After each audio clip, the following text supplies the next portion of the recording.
pandemia não está no vírus.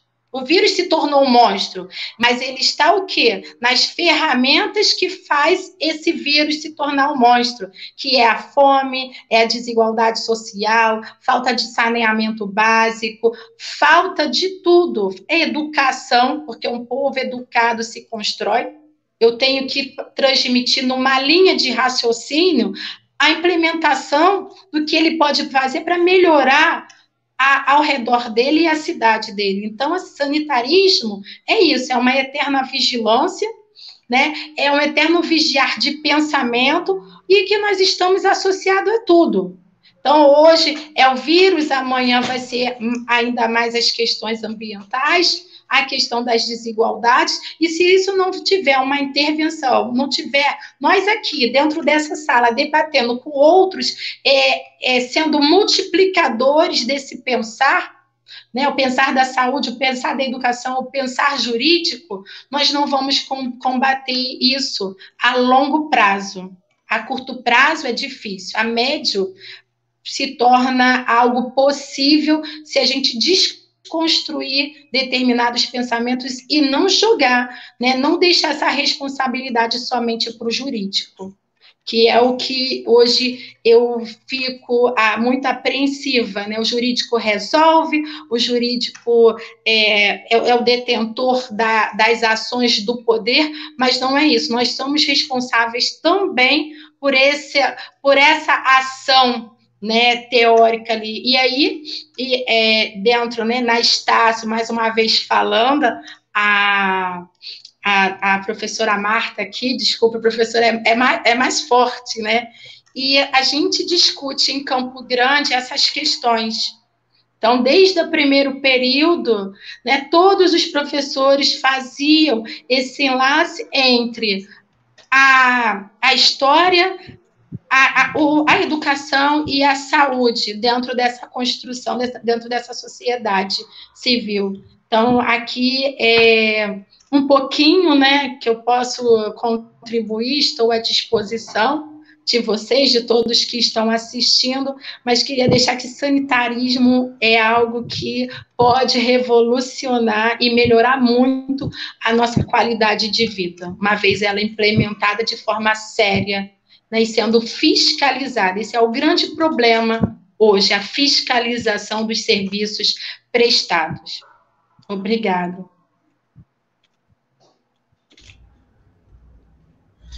Doutora Vanessa Santos, muito obrigado pela participação.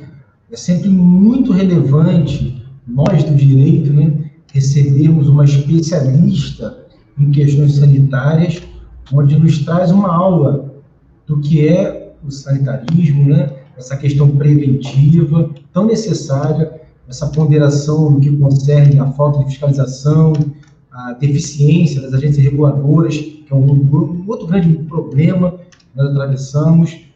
Muito bom ter sua presença aqui, doutora. Parabéns. Bom, passarei a palavra agora para o nosso grande ilustre desembargador do Tribunal Regional Federal da Segunda Região, doutor André Fontes. Boa tarde a todos. Espero que estejam a me ouvir. Gostaria inicialmente de fazer algumas saudações. Inicialmente, a vice-presidente da seção do Rio de Janeiro da Ordem dos Advogados do Brasil, a doutora Ana Tereza Basília, que eu saúdo de uma forma principal e mantendo a hierarquia da instituição prestigiosa da nossa ordem, querida ordem. Em segundo lugar, eu peço licença, doutor André, mas vou fazer uma homenagem ao presidente Rodrigo Plaza, que é presidente da OAB de Campo Grande, também que tem dado uma demonstração clara de um esforço enorme de contribuição ao bairro de Campo Grande e a toda a população daquela região. Em terceiro lugar, eu peço licença para impor nessa ordem, não pela falta de importância, mas apenas para obedecer ao padrão de trabalho nosso. Eu faria uma saudação especial ao doutor André do Espírito Santo, que tem dado uma contribuição muito grande à Ordem dos Advogados do Brasil, embora seja vinculado à CAAGE, com palestras, com a contribuição à Ordem do Advogado do Brasil. Eu tenho visto o esforço dele conjunto com a doutora Teresa Basile em vários eventos, e eu saúdo também da mesma forma. A professora Marta, eu faria uma menção especial também. A professora Marta Pangaio, dos cursos de pós-graduação da Estácio de Sá, a instituição que eu lecionei durante muitos anos, nos anos 90, e tive grandes amizades, tivemos a oportunidade de realizar grandes trabalhos na instituição. Queria parabenizá-la, coordenando os cursos de pós-graduação. A Estácio sempre primou por um trabalho primoroso em matéria de educação e talvez seja das instituições não oficiais, porque parece que há uma diferença nos quadros e outras coisas, mas a Estácio sempre esteve adiante, sempre esteve com bons números, bons índices, sempre primou por uma qualidade. Eu mesmo tinha colegas de trabalho que estudaram na Estácio, e eu via as aulas dele, via a preocupação de cumprir o programa, a preocupação de manter, diria assim, aqueles requisitos que são exigidos para estudantes de direito. Fica aqui o meu registro de satisfação. A sanitarista, da doutora Vanessa Santos, eu gostaria de fazer um especial elogio pela sua exposição muito importante, didática, esclarecedora. E vou, inclusive, pedir licença a ela para permear a minha exposição, ou seja, estabelecer padrões da minha exposição com base nas premissas que ela trouxe para nós. E eu queria chamar a atenção de alguns problemas que nós enfrentamos aqui no Rio de Janeiro. Nem vou falar do restante do Brasil. E lembrar, inicialmente, já falei isso em outro lugar, em outra exposição, que as grandes civilizações anteriores à nossa era, os romanos, os cartagineses, tinham estruturas sanitárias que têm mais de 2000 anos, ou seja, foi antes da nossa era, antes de Cristo. Ainda hoje, essas estruturas são vistas na Europa. Eu mesmo, quando estive em Portugal a primeira vez, fui levado para uma obra pública feita pelos romanos. E aí a coisa funcionou, a água circulava, e isso era algo que me causou muito profunda surpresa, que funcionava normalmente. Pois bem, eu chamo a atenção disso porque o Rio de Janeiro, no século XIX, embora fosse o grande porto dos trópicos do Atlântico Sul Ocidental, era evitado por navios que se recusavam a parar no nosso porto e, com isso, descarregar mercadorias, trazer cultura, conhecimento, riqueza, por conta das razões sanitárias do município do Rio de Janeiro. A estrutura sanitária no Rio era tão grave que o escoamento do que seriam as águas residuais era feito das ruas, como ainda hoje acontece. Naquela época era quase que 100%. Lembrar que, ao longo do século XX, muitos países europeus surgiram no século XX, depois da Primeira Guerra Mundial. Em todos eles houve a preocupação sanitária.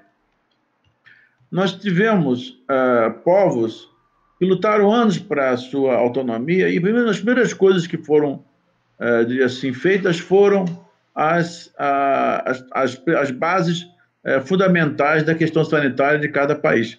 Eu me lembro que eu era jovem e li um texto sobre o príncipe Rainier de Mônaco, e ele dizia que o príncipe Rainier tinha que tomar uma decisão entre construir uma estação de trem que traria mais turistas para Mônaco, ou construir uma estação de esgotos. E ele tomou a decisão de criar a estação de esgotos, estação que funciona até hoje e permite que os turistas venham, porque as águas límpidas do Mediterrâneo foram poupadas dos resíduos dos monegascos. Então, naquela época, eu era pequeno. Vejam, ao longo destes anos, nós tivemos problemas que continuaram. Um deles eu ouvia, mas não tinha certeza. Quando eu estive no TRE, como membro do Tribunal Regional Eleitoral, eu me lembro que eu ouvia políticos falarem que tudo que era subterrâneo não trazia votos. Praças traziam votos, escolas traziam votos, casas traziam votos, mas fazer esgoto, estruturas pluviais não trazia votos. Eles não arriscariam, em hipótese alguma, a investir fundos públicos para o desenvolvimento das atividades. Pois bem, é com base nessa premissa que eu enfrentei no início dos anos 80, no final dos anos 80, desculpe, quando fui do Executivo Municipal do Rio de Janeiro, o procurador do município, justamente na Procuradoria do Urbanismo e Habitação, a questão sanitária. Nem havia Constituição 88 ainda. E lá na Procuradoria nós enfrentávamos esse problema da questão sanitária, que era, ainda hoje, diria assim, a parte sensível da questão. Vou dar alguns exemplos para complementar o que a doutora Vanessa, a professora, a doutora sanitarista Vanessa Santos chamou a atenção. Vejam, a competência para as questões sanitárias no município são fundamentalmente municipais. Mas a Companhia de Águas e Esgotos do Rio de Janeiro não é municipal, é estadual. E a comunicação entre governador e prefeito nunca foi muito, diria assim, fluida a esse ponto. Certa vez, uma entrevista de um governador, ele disse que a companhia seria, na verdade, regionalizada, criando um caráter regional para serviços municipais. Ou seja, a Constituição diz que é do município a competência, e nós estamos a ver a utilização de mecanismos para regionalizar, ou seja, criar uma espécie de grande metrópole para que a companhia se submetesse a isso e ela fosse preservada. A companhia foi feita para servir a população. Eu não nego que os trabalhadores da SEDAI têm os seus direitos, mas tem que haver um equilíbrio entre os interesses desses trabalhadores e da população, do povo do Rio de Janeiro, da capital e do restante dos municípios do estado de Janeiro, servidos pela companhia. Chama atenção da SEDAI porque ela tem sido alvo de questionamentos muito sérios, e não são questionamentos infundados. Campo Grande é o bairro com o maior número de jovens do Rio de Janeiro.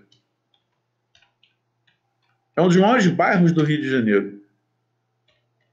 Ele sofre com os mesmos problemas que, naquela época dos anos 80, eu testemunhei com o procurador do município, que é a falta de saneamento básico. Quando nós ouvimos as discussões dos prefeitos, candidatos prefeitos, candidatos a vereador, a governador e a presidente, fala-se muito em habitação, previdência, saúde. Ninguém discute isso. Todos são necessários. Mas a infraestrutura urbana, especialmente urbana, os chamados equipamentos urbanos, nas vias sanitárias, que correspondem a 3 vias básicas, as vias pluviais, as águas da chuva, que no Rio de Janeiro tem se confundido com o esgoto. São estruturas diferentes. Em todo o mundo, a estrutura das águas das chuvas são separadas dos resíduos líquidos das casas e das indústrias.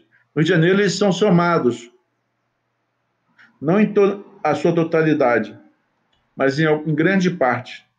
E das águas que nós recebemos para a nossa vida cotidiana. São 3 fontes distintas. Nós temos no Rio de Janeiro a preocupação com a habitação, as comunidades que rodeiam, diria assim, que circundam o centro e os bairros em geral do município do Rio de Janeiro, e que, diria assim, precisariam de uma atenção melhor. Geralmente, as preocupações se limitam à questão do transporte, ou seja, as pessoas chegarem às suas casas, a chegar luz, que as chuvas não atinjam essas pessoas, mas a estrutura sanitária, ela raramente é mencionada. Raramente nós temos observações a esse respeito.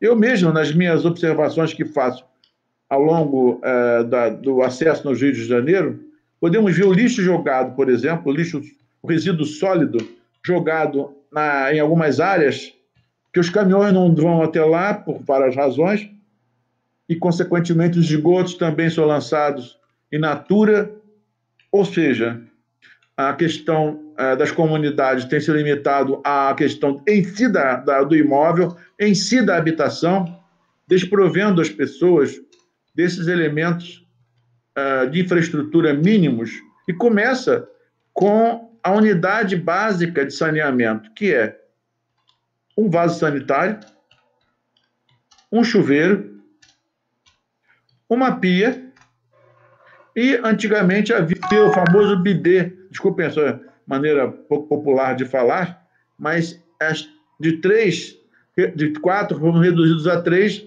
porque houve uma condensação de uma das peças. Essa estrutura básica, eu me lembro na minha infância, propaganda do governo sobre o uso da casinha, da construção de banheiros no Brasil. Eu me lembro que havia uma forte campanha pública a esse respeito, porque o uso disso levava à necessidade básica de proteção da população, já que os insetos que muitas vezes pousavam nos dejetos humanos em aberto eram os mesmos que pousavam nos alimentos, e com isso havia o ciclo vicioso das doenças. Isso continua.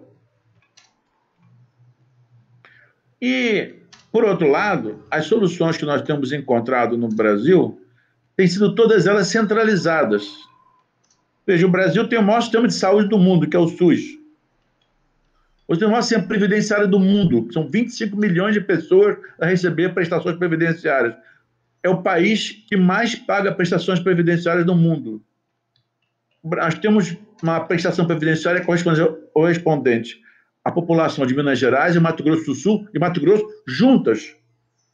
Corresponde à população da Austrália. E nós estamos a reclamar ainda hoje problemas sanitários graves quanto essas prestações deveriam ser integradas a um processo de alteração sanitária, de forma que não é só o pagamento do dinheiro, é a educação correspondente ao uso do imóvel que vivem, a forma como lançam os dejetos, ou seja, é como a doutora falou, uma grande forma de educação básica da questão sanitária no Brasil. Bem, nós não temos, num curto espaço de tempo, soluções práticas. E vou dar o exemplo por quê. Hoje, nos cursos de direito sanitário, os advogados que estão a tratar disso estudam definições, conceitos, leis extensas sobre definição do que é isso, do que é aquilo. A recente lei alterada sobre questões sanitárias aumentou ainda mais as definições. Nós temos trabalhos e mais trabalhos publicados no Brasil, todos eles com definições de questões sanitárias, definições, mas as ações mesmo que deveriam corresponder a essas figuras teóricas, elas não estão sendo realizadas. Vejam, senhores,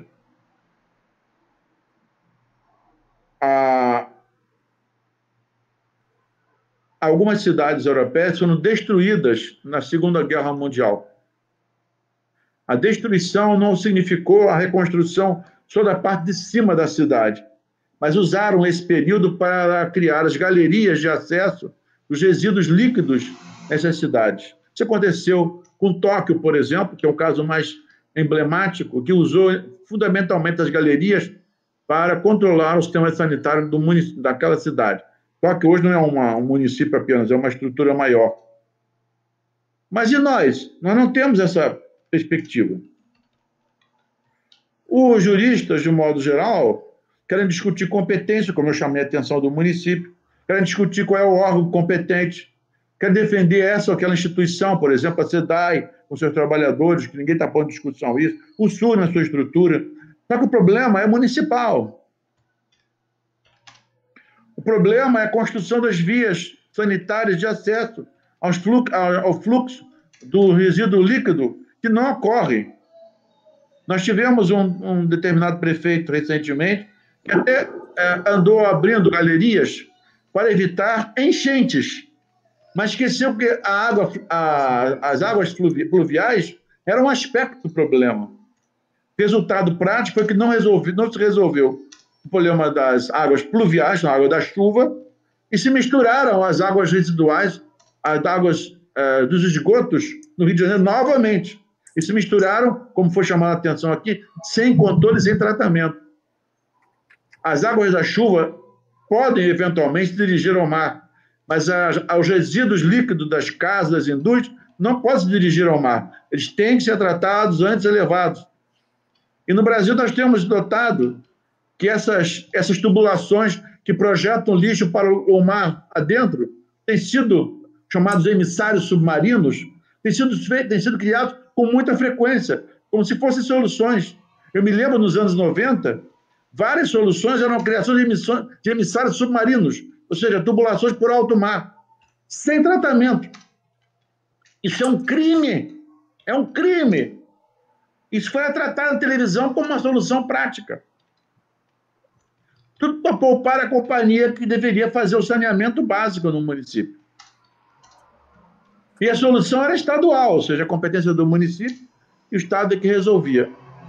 Não há um candidato a prefeito que eu saiba, que eu tenha acompanhado os jornais, não estou falando mal de ninguém aqui, preocupado com as questões sanitárias no município do Rio de Janeiro e nos municípios vizinhos. Uma vez eu perguntei a um prefeito da Baixada como estava a questão da sanitária, das águas pluviais, das águas residuais e da água potável. Ele disse, olha, isso é um problema nosso, problema do Estado, da SEDAI. Sim, mas eu falei, primeiro, é competência do município. Não temos nada com isso.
Acho que é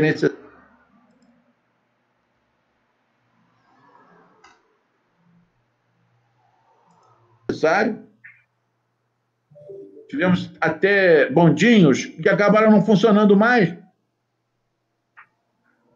Mas o fato é que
Tudo bem, não eu tô peço só pedindo, autorização. por favor. E eu tô te respondendo não, para sua solicitação.